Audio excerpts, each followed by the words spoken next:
খবর 24 সাথে আপনাকে স্বাগত। নতুন নতুন খবর জানার জন্য আমাদের চ্যানেলে চোখ রাখুন। নমস্কার দর্শক বন্ধুরা, স্বাগত আমাদের এই চ্যানেলে। রান্নায় স্বাদ আনতে পেঁয়াজ রসুনের ব্যবহার করতেই হয়। অনেকেই নিরামিষ খাবার আবার মুখে রোচে না।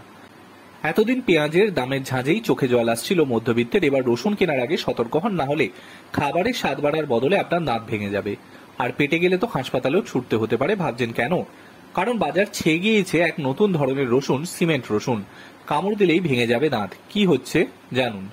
জানা গিয়েছে বাজারে ছেয়ে গিয়েছে নকল রসুনে। হুবহু আসল রসুনের মতো দেখতে হলেও এই রসুন আদতে সিমেন্ট দিয়ে তৈরি। ক্রেতারা একটু সতর্ক না হলেই দোকানিরা থলিতে পুড়ে দিচ্ছেন নকল রসুন।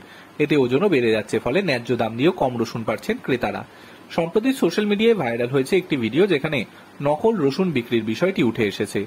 মহারাষ্ট্রের আকোলা শহরের বাসিন্দা সুধাকর পাটিল বাজার থেকে রসুন কিনে এনেছিলেন।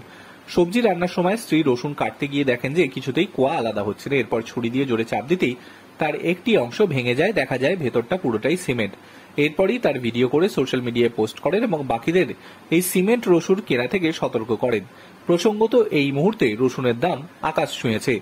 রসুনের দাম প্রতি কেজি 200 থেকে 250 টাকা। Bureau report.